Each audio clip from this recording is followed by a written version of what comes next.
The Velthari Empire had ruled the galaxy for 10,000 years, and no species had ever challenged their dominance. They were the ultimate predators, feared across 1,000 star systems. And their name alone was enough to make entire civilizations surrender without a fight on their homeworld. A harsh planet of endless jungles and deadly creatures. The Velthari had evolved into perfect killing machines.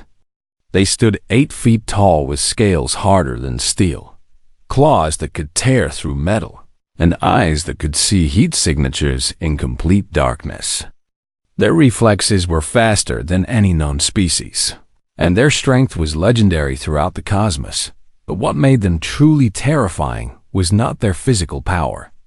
It was their love of the hunt every 100 years. The noble houses of the Velthari Empire gathered for the Ketharan, which meant the Great Hunt in their ancient tongue. This was the most sacred tradition in their culture, a competition where the greatest hunters would travel to primitive worlds and capture exotic prey to prove their superiority. The house that brought back the most impressive trophies would gain honor and political power for the next century. Lord Varkith was the patriarch of House Kethvar, the most prestigious hunting family in the entire empire. His ancestors had won the Great Hunt for 15 consecutive cycles, and he had personally killed creatures on over 200 worlds. His trophy room was legendary, filled with the skulls of apex predators from every corner of the galaxy. He had never failed a hunt, and he had never known fear when the scout ships returned with reports of a new world called Earth. Lord Varkith was immediately interested. The planet was covered in water and green vegetation, with a dominant species that called themselves humans. The scouts had observed these creatures from orbit and found them remarkably unimpressive. The humans had no natural weapons at all. They lacked claws, fangs, venom, or armor of any kind. Their skin was soft and easily damaged. They were slow compared to most predators, weak compared to most large animals, and their senses were dull and limited. They could not see in the dark, could not smell danger from far away, and could not hear approaching threats. The only thing the humans had was their brain. But the Velthari did not consider intelligence a threat. Many smart species had fallen to their claws, and cleverness meant nothing against superior physical power. The High Council classified humans as Tier 7 prey, which was nearly the lowest category. This meant they were considered barely worth hunting, suitable only for young hunters who needed easy targets to practice their skills. Some council members argued that hunting humans would bring no honor because they were too weak, but Lord Varkith saw an opportunity. The humans lived in many different environments on their world, from frozen wastelands to burning deserts to thick jungles. A hunter who could capture humans from each environment would demonstrate great versatility. Besides, the creatures had a certain aesthetic appeal with their varied appearances and strange customs. He claimed Earth as his hunting ground and assembled a team of 12 warriors, each one a veteran of at least 50 hunts. These were not ordinary soldiers, but elite trackers and killers who had faced the most dangerous beasts in the known universe. They carried weapons that could vaporize stone and armor that could withstand explosions. They were the best of the best, and they expected an easy victory. The hunting party departed with great ceremony as thousands of Velthari gathered to watch their ship leave orbit. Lord Varkith stood at the viewing window and raised his clawed fist in salute. He promised to return with trophies that would bring glory to his house for generations. The journey to Earth took 3 weeks through hyperspace, and during that time, the hunters studied their prey. They watched recordings of humans going about their daily lives, building their primitive structures, operating their crude vehicles, and engaging in their strange social rituals. The Velthari laughed at what they saw. "Look at them," said one hunter named Crickstall. "They cover their bodies with artificial skins because they cannot survive their own weather. They are so weak that they need machines to do everything for them. This will not be a hunt, but a harvest. Lord Varkith agreed, but reminded his team to follow proper protocols. Even weak prey could be dangerous if approached carelessly, and he wanted clean kills that would make impressive trophies. He selected a landing zone in a region the humans called the Amazon, a vast jungle that reminded him of his homeworld. The ship descended through the clouds at night, using stealth technology to avoid detection by human instruments. The Velthari did not think the humans could actually detect them, but tradition demanded caution. They landed in a small clearing and immediately began setting up their base camp. The jungle was hot and humid, filled with strange sounds and smells. Insects buzzed through the air, and somewhere in the darkness, animals called out in voices the Velthari had never heard. It was a living world, dense with life, and Lord Varkith felt excitement building in his chest. This was what he lived for. First night, they sent out drones to map the surrounding area and locate human settlements. There were several small villages within a day's travel, populated by humans who lived close to nature. These would be the first targets. Lord Varkith gathered his hunters around the holographic display and outlined his plan. They would split into pairs and approach from different directions, driving the humans toward a central location where they could be captured. It was a simple strategy that had worked on countless worlds. Remember, he said, we want live specimens if possible. Dead prey brings less honor. Disable them quickly and bring them back to the ship for processing. The hunters checked their weapons and activated their stealth fields, which bent light around their bodies and made them nearly invisible. They moved into the jungle with the confidence of apex predators, certain that nothing on this primitive world could threaten them. They did not notice the eyes watching from the shadows. They did not see the humans who had been tracking them since they landed. They did not understand that on Earth, the most dangerous predator did not have claws or fangs and had patience, intelligence, and 10,000 years of experience hunting everything that moved. The great hunt had begun. But the Velthari did not realize that they were not the hunters. They were the prey. 3 weeks passed and the support vessel in orbit received no communication from Lord Varkith or his hunting party. This was not unusual at first, because extended hunts often lasted for many days, and the Velthari prided themselves on patience. A good hunter never rushed, and Lord Varkith was the best hunter in the Empire. But by the 4th week, his mate Lady Sirveth grew worried. Her husband had never gone this long without sending a status report. He was disciplined and methodical, and silence was not his way. She contacted the ship's captain and demanded answers. Captain Drixenol had no answers to give. All attempts to reach the ground team had failed. Their communication devices were either destroyed or disabled. The drones they had sent to the surface had stopped transmitting after entering the jungle. Something was wrong, but they did not know what Lady Sirveth was not a patient female. She had hunted alongside her husband for decades and had killed creatures that would make most warriors flee in terror. She assembled a recovery team of 30 soldiers, the best fighters on the ship, and ordered them to descend to the planet immediately. The recovery team landed at dawn near the original campsite. What they found made even these hardened warriors pause in shock. The camp was destroyed. Tents had been torn apart, and equipment was scattered across the clearing. Strange symbols had been carved into the trees surrounding the area, marks that the Velthari did not recognize. There was dried blood on the ground, purple Velthari blood, and it was everywhere. Squad leader Vexrus ordered her team to spread out and search for survivors.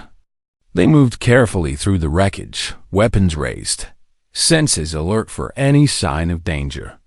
The jungle was quiet, too quiet, and the silence felt wrong. One soldier found the first body near the edge of the clearing.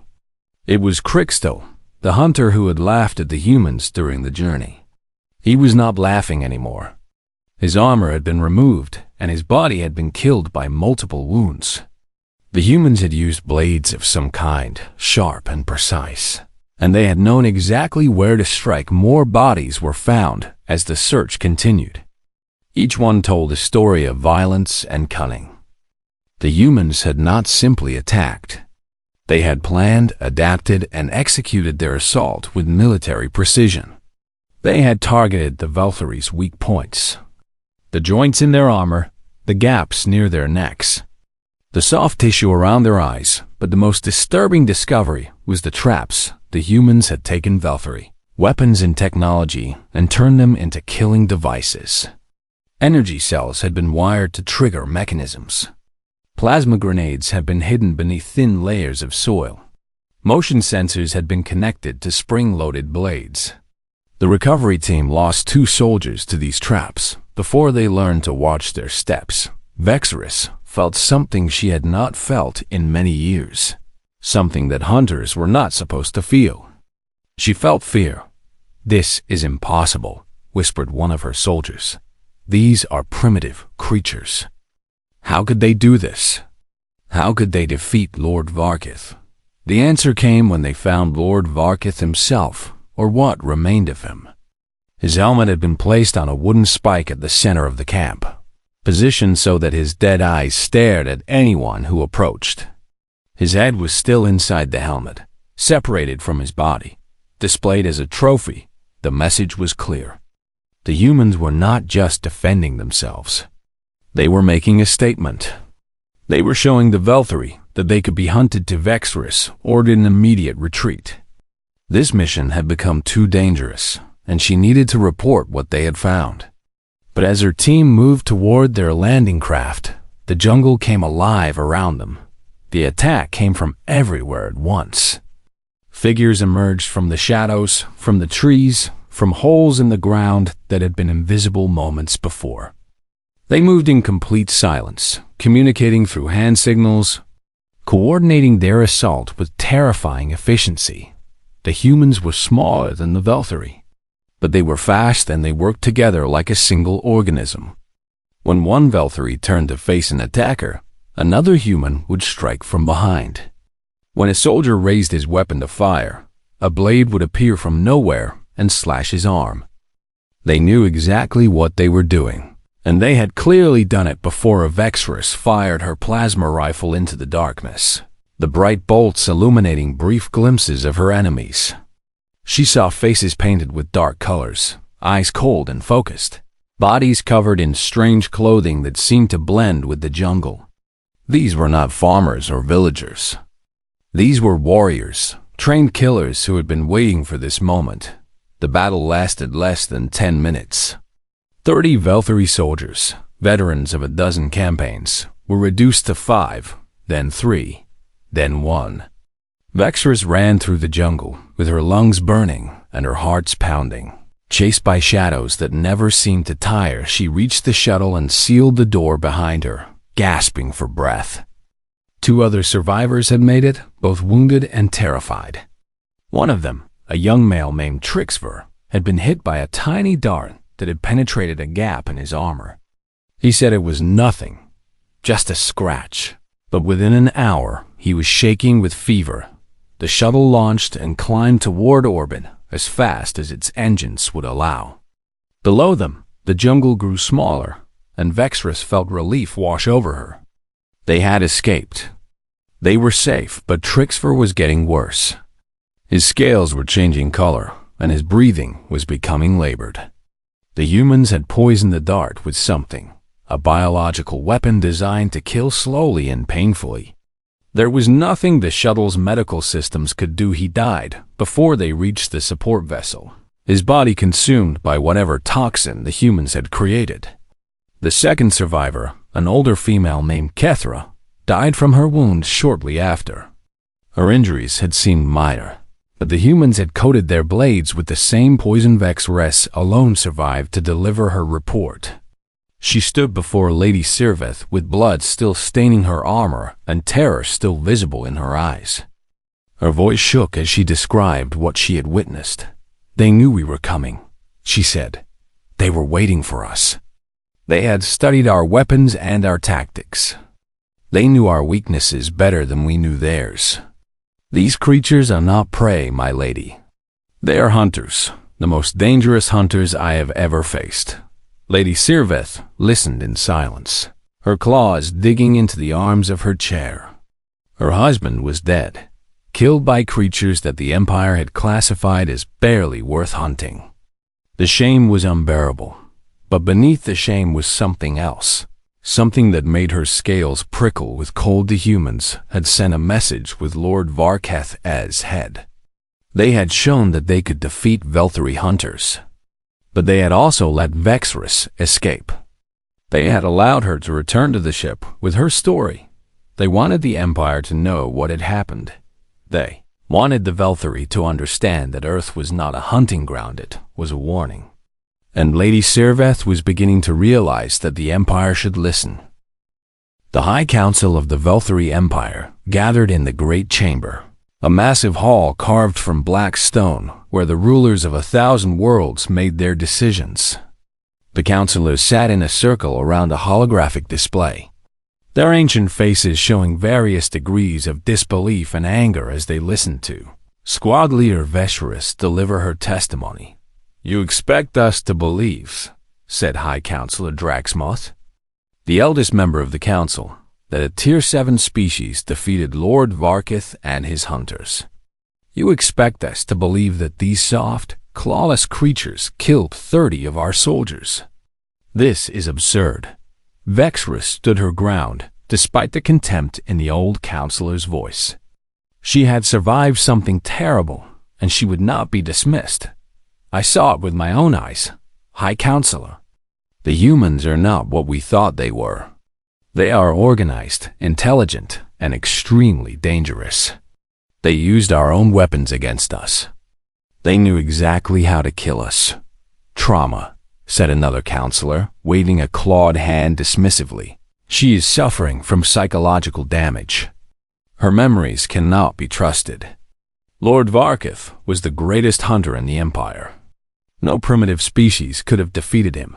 Lady Sirveth rose from her seat, her eyes burning with cold fury. She had lost her husband, and she would not allow his death to be ignored. "My husband is dead," she said, her voice cutting through the murmurs of the council. "His head was placed on a spike by creatures you consider barely sentient. Whether you believe it or not, something on that planet killed him. We need to understand what happened, or more of our people will die." The council debated for hours, arguments flying back and forth across the chamber. Some believed Vexrus and wanted to investigate further. Others insisted that there must be another explanation. Perhaps a rival empire had interfered, or perhaps a dangerous predator on Earth had been missed by the scouts. In the end, they reached a compromise. A full military expedition would be sent to Earth, not for hunting but for conquest. 500 of the Empire's finest soldiers would descend on the planet and eliminate any threat. If the humans were truly dangerous, they would be destroyed. If they were merely lucky, they would be captured, and studied Commander Shalvex was chosen to lead the expedition. He was a veteran of 20 planetary invasions and had never lost a battle. He reviewed the available information about humans and found nothing impressive. Yes, the creatures had somehow killed Lord Varketh, but surely that was a fluke. With proper military force, they would be crushed like insects. The fleet departed with great ceremony. 5 warships carrying soldiers, weapons, and a firepower to level entire cities. Commander Shalvex stood on the bridge of his flagship and watched the stars blur as they entered hyperspace. He was confident that this mission would be quick and successful. What he did not know, what no Velthari knew, was that humanity had been aware of alien life for a very long time, 30 years before the first Velthari scout reached Earth. Human astronomers had detected strange signals from deep space. Governments had investigated in secret, building hidden observatories and developing advanced sensors. When the scout ships appeared in the solar system, humanity was watching. They had observed the Velthari from the moment they arrived. They had intercepted their communications and learned their language. They had studied their technology and identified their weaknesses. When the hunting party landed in the Amazon, they walked into a trap that had been years in the making. The soldiers who had killed Lord Varketh were not jungle natives. They were the most elite warriors on Earth, special forces operators from a dozen nations who had trained together in secret. Navy SEALs, Spetsnaz, SAS, Delta Force, and many others had formed a single unit with one purpose: to defend humanity against extraterrestrial threats.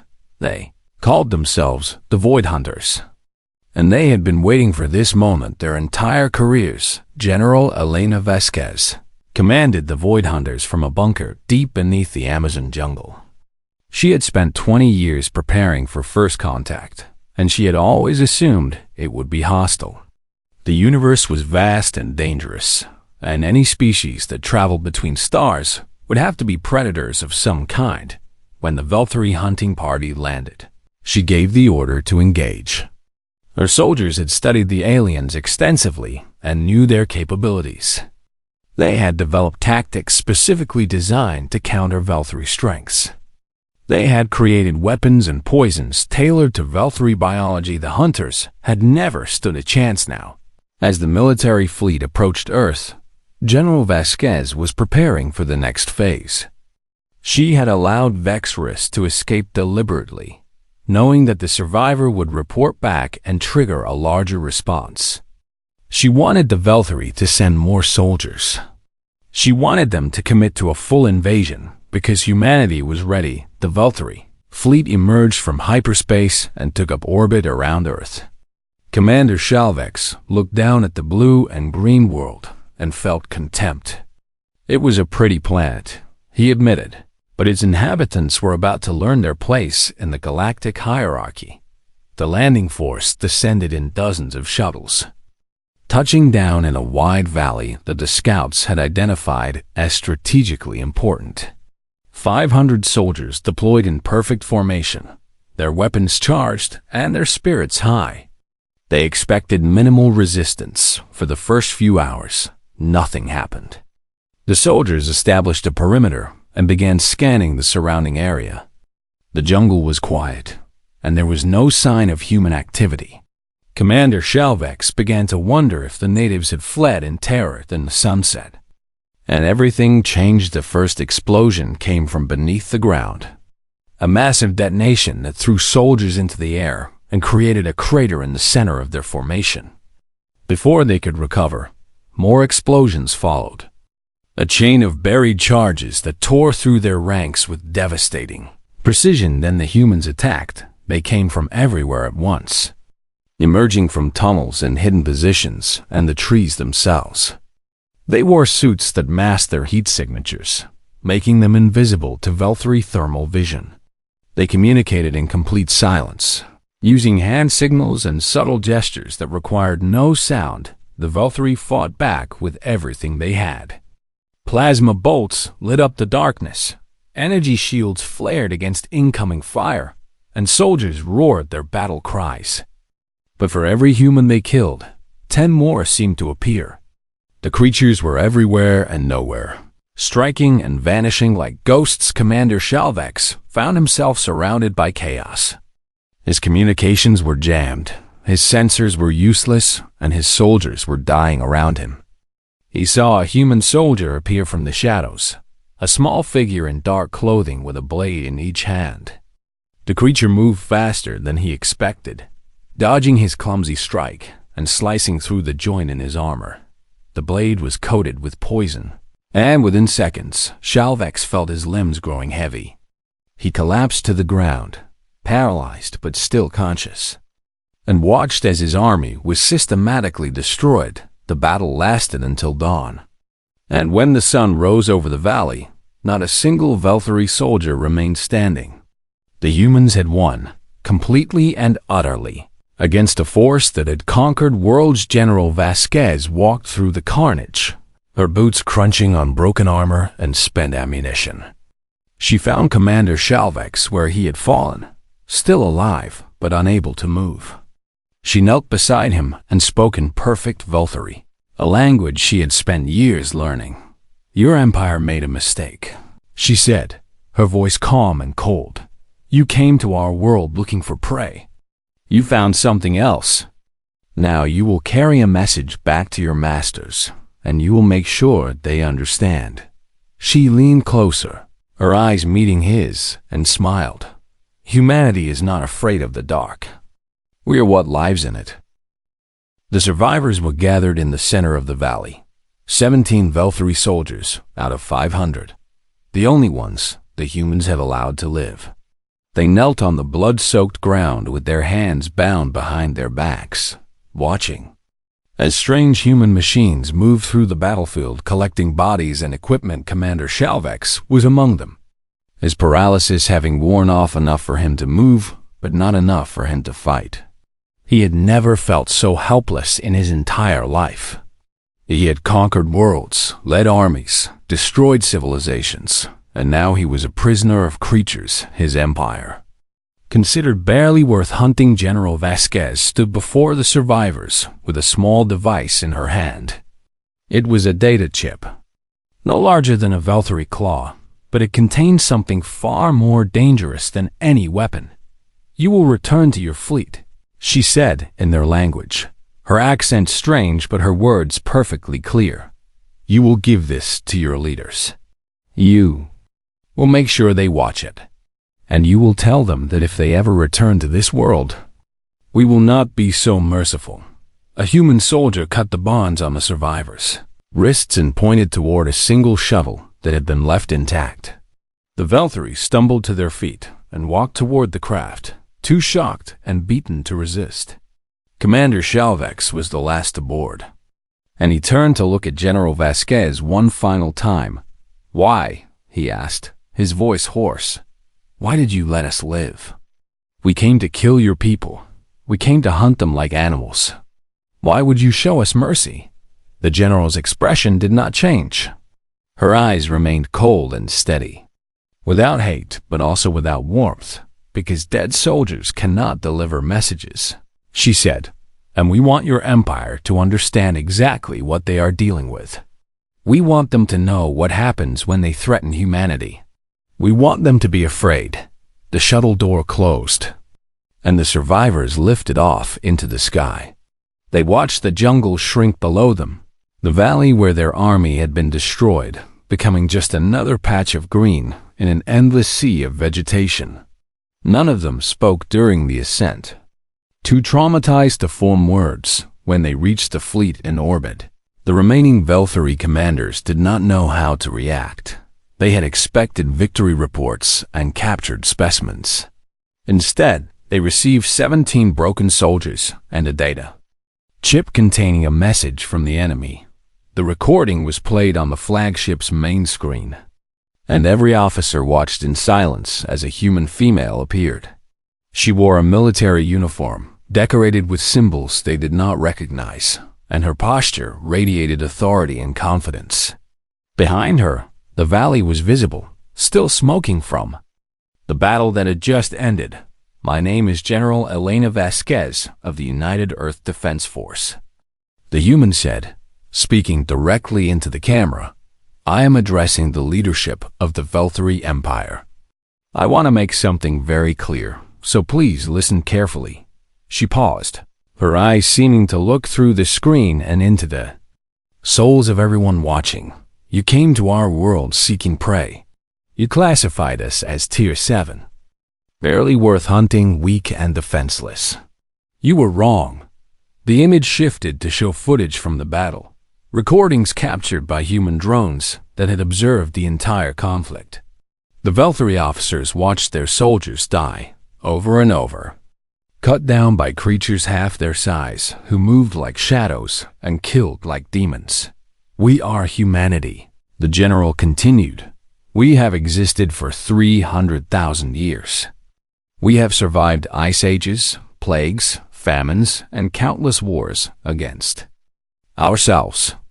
We have hunted every animal on our planet into submission. We have conquered every environment our world has to offer. We have climbed our highest mountains, explored our deepest oceans, and walked on our own moon simply because we wanted to see if we could." The footage changed again, showing images of human history. Ancient armies clashing with swords and spears, medieval fortresses under siege. Massive naval battles, soldiers charging through mud and barbed wire, cities burning under aerial bombardment, mushroom clouds rising over devastated landscapes. We are not strangers to violence. We have spent our entire existence practicing it on each other. We have invented weapons that can destroy cities in seconds and poisons that can kill millions in hours. We have developed tactics and strategies that would take your species centuries to understand. And we have done all of this while fighting among ourselves. The general leaned forward, her voice dropping to something that was almost a whisper, but carried the weight of absolute certainty. Imagine what we can do when we are united against a common enemy. She stood back and clasped her hands behind her back, her expression hardening into something that made even the veteran Velthari commanders feel uncomfortable. Your hunters came to our world and discovered something they did not expect. They discovered that humans do not run and they do not hide. When threatened, we fight back with everything we have. We are patient when patience is required and relentless when the time for patience has passed. We hold grudges that last for generations, and we never forget those who have wronged us. The footage shifted one final time, showing something that confused the Velthari at first. A human child playing with a large four-legged creature, throwing a ball that the animal would chase and return. The creature had sharp teeth and powerful jaws, clearly a predator of some kind. But it was completely docile in the child's presence. This animal is called a wolf, the general explained. 10,000 years ago, it was the apex predator of our world. It was faster than us, stronger than us, and far more deadly. Our ancestors looked at this creature and made a decision. They would not simply kill it or avoid it. They would make it their servant. They would breed it and train it until it loved them. They would turn the thing that hunted them into a companion that would die to protect them. She smiled. But there was no warmth in it. That is what we do. We do not accept our place in the natural order. We change it. We take the things that threaten us and we make them our own. Your empire believes it sits at the top of the galactic food chain. I am here to tell you that you are wrong.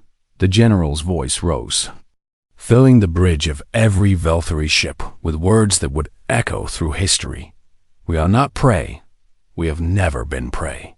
We are the species that looked at the universe and decided we would not be victims. We are the descendants of creatures who killed mammoths with pointed sticks and conquered continents with iron and fire. We are the children of warriors who charged into certain death because they believed in something greater than survival. She pointed directly at the camera, her finger seeming to reach through space itself. This is your only warning. Leave our world and never return. Tell your empire what you found here. Tell them that Earth is not a hunting ground. Tell them that if they send another fleet, we will not just defend ourselves. We will come for them. We will find your homeworld. We will study your weaknesses, and we will remind the galaxy why our ancestors feared the dark. The recording ended with the general's final words hanging in the air like a blade. Humanity sends its regards. The bridge of the flagship was silent. No one moved. No one spoke. No one even seemed to breathe. They had come to Earth expecting an easy conquest, and they had found something that shook them to their core. Commander Shalvex stood at the back of the bridge, still weak from the poison but strong enough to witness the reaction of his superiors. He saw something in their eyes that he had never seen in Velthari officers before. He saw doubt, and beneath the doubt, hidden but unmistakable, he saw fear. The message from Earth spread through the Velthari Empire like fire through dry grass.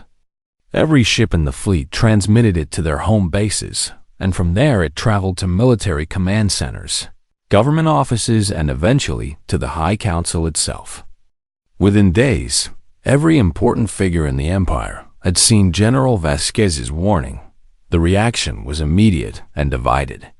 Some called for a full-scale invasion, demanding that the Empire send its entire military to crush the humans and restore Volturiana. Others urged caution, pointing out that the humans had defeated 500 soldiers with what appeared to be a small defensive force.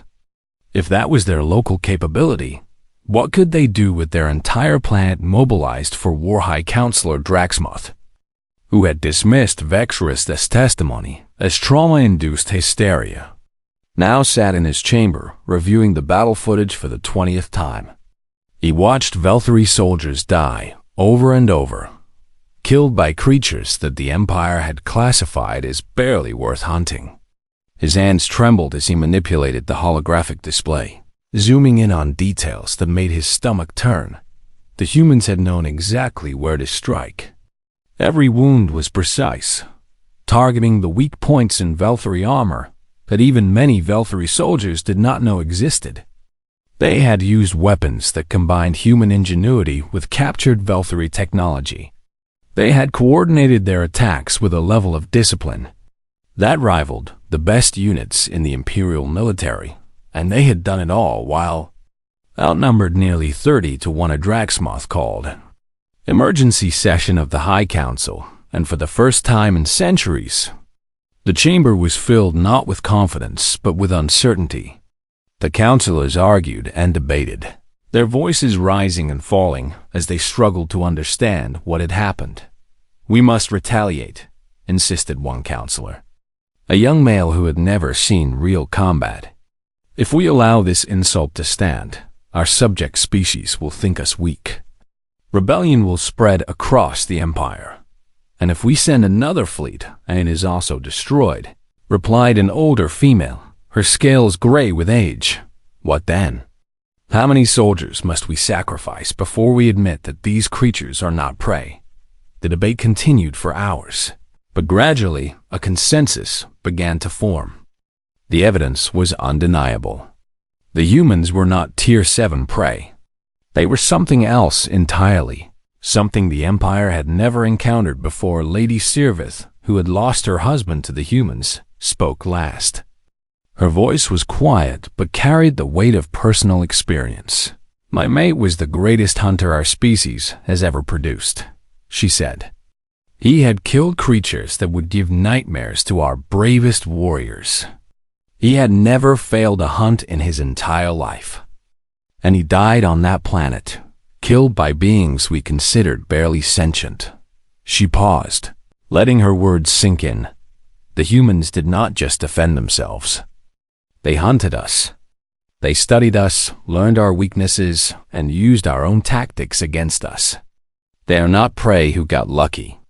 They are predators who were hiding their true nature until we gave them a reason to reveal it. The eldest counselor, a female named Vexmoth, who had served on the council for 3 centuries, finally spoke. Her voice was soft but commanded absolute attention.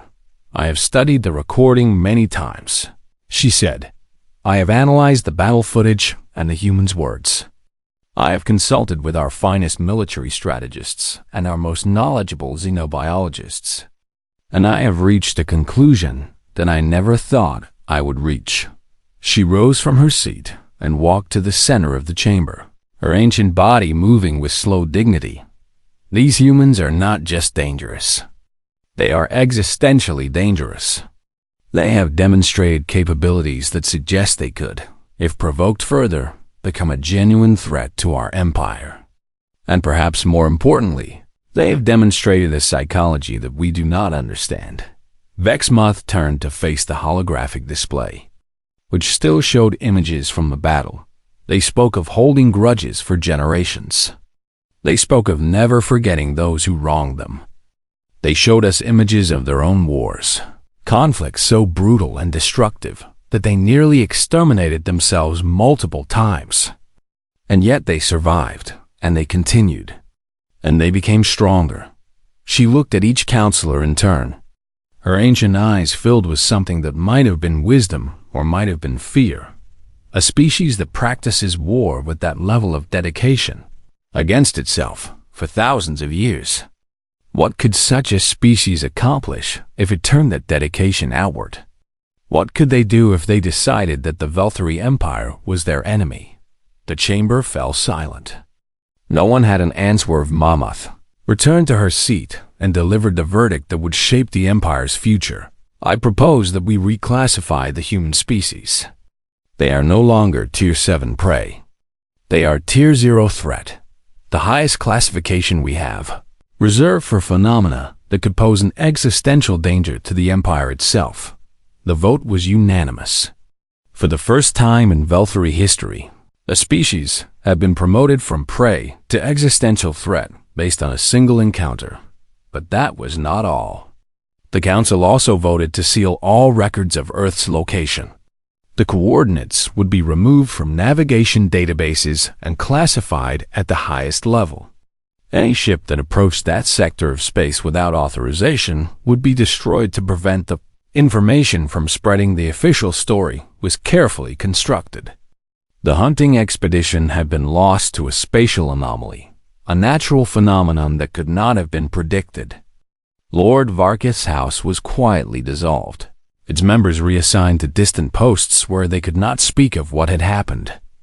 The survivors of the military expedition were separated and sworn to eternal silence. The great hunt continued as it always had, but Earth was never mentioned again. The planet became a forbidden subject, a ghost story that parents told their children to frighten them into obedience. Somewhere in the galaxy, the warnings went. There was a world where the prey had become the hunter, where creatures without claws or fangs had defeated the greatest predators in the universe. 1,000 light years away, humanity returned to its normal life. The Void Hunters were disbanded, their members returning to their original units with classified commendations and orders to never speak of their service. General Vasquez retired to a small house in the mountains, where she spent her days reading and tending a garden. She never told anyone what she had done, and she never needed to. The people of Earth went about their business, working and loving and fighting and dreaming, completely unaware that their species had become a legend in the wider galaxy. They did not know that their name was now spoken in whispers by beings who had never known fear. They did not know that an empire which had conquered 1,000 worlds now avoided their small corner of space like it was cursed. But in the halls of the Velthari High Council, a new proverb took root, passed from elder to youth as a warning against arrogance and overconfidence. It was spoken whenever someone suggested that a primitive species could be easily conquered or that physical superiority guaranteed victory. There are hunters. The proverb went, and there is prey.